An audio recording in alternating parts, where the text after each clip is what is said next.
दोस्तों, Lucknow Delhi rail line पर गर्मियों में ट्रेन से सफर करते ही ट्रैक के दोनों तरफ आमों से लदे पेड़ नजर आएं तो समझ लीजिएगा कि आप मलिहाबाद से गुजर रहे हैं। मलिहाबादी आम देश ही नहीं दुनिया भर में मशहूर हैं। लेकिन जिस आम के लिए यह जगह जानी जाती है वो आम शायद ही किसी ने नहीं खाया हो। वो आम है आमों का राजा दशहरी। दशहरी आम इसी मलिहाबाद की पैदावार है जो हर साल यहां से देश के हर शहर और विदेशों में भी निर्यात होता है। अब आप सोच रहे होंगे कि मलिहाबाद में आमों की पैदावार कितनी है कि यहां से पूरे देश और दुनिया जहान में सप्लाई होती है। तो जनाब, मलिहाबाद की यही तो खास बात है। किसी जमाने में यहां 90,000 हेक्टेयर में आमों के बाग बगीचे लगे थे, लेकिन शहरीकरण और आबादी बढ़ने के चलते यह रकबा घटकर 45,000 हेक्टेयर रह गया है। ट्रेन की खिड़की से ली गई ये तस्वीरें सिर्फ इसलिए हैं कि हम आपका परिचय आमों की राजधानी मलिहाबाद से करा दें।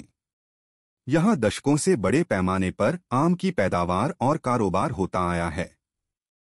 मलिहाबाद और आसपास के करीब 300 गांवों में हजारों हेक्टेयर में आम के बगीचे फैले हैं। नवाबों के शहर लखनऊ के करीब होने के चलते इन आम बागानों के मालिकों का शौक भी नवाबी था। मलिहाबाद में पहले बड़ी जोत के बागवान ही होते थे जो व्यावसायिक मकसद के अलावा जुनून और शौक के लिए भी थे। आम की दावतें होती थीं और रिश्तेदारी में भी लेन देन होती थी। इसके लिए वे नई नई किस्मों को ईजाद करते और उनका संरक्षण भी करते थे। दशहरी के अलावा कई विलक्षण किस्म के आम मलिहाबाद की देन हैं।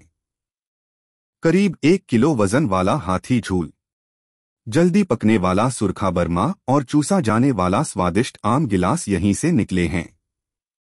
मलिहाबादी आम की कुछ खास किस्मों के नाम इस प्रकार हैं: किशन भोग, बेगम पसंद, कोहिनूर, काला पहाड़, बेनजीर, बेनजीर संडीला, आमीन, सरदार, पहलवान, लोटन, काकरिया, किंग साहब, राजा साहब, भूदिया, रसीई वगैरह।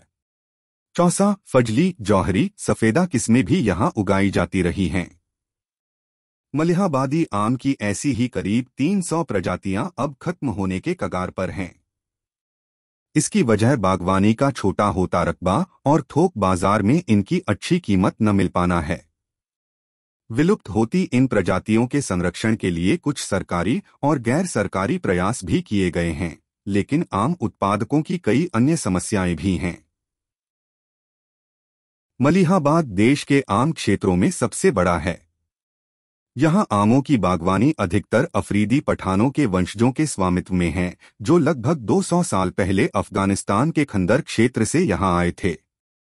लखनऊ के नवाबों के शाही संरक्षण में इन बागानों को पठानों द्वारा विकसित किया गया था। सन 1824 के आसपास मलिहाबाद को अपना घर बनाने वाले पठानों ने सैन्य पेशा छोड़कर बागवानी और आम की किसानी में दिलचस्पी दिखाई। धीरे धीरे स्थानीय नवाबों के संरक्षण में उनकी बागवानी चल निकली और यहाँ बड़े पैमाने पर आमों की पैदावार होने लगी। मैंगो बेल्ट के नाम से मशहूर इस इलाके में कई आम उत्पादकों को पद्मश्री पुरस्कार तक मिला है। पद्मश्री हाजी कलीमुल्लाह खान ने यहाँ के आम की मिठास को दुनिया भर में पहुँचाने में अहम भूमिका निभाई है। एक पेड़ पर ग्राफ्टिंग के जरिए 300 से ज्यादा आम की किस्में पैदा कर कलीमुल्लाह खान ने ऐसी सफलता हासिल की है जो किसी को भी चौंका सकती है।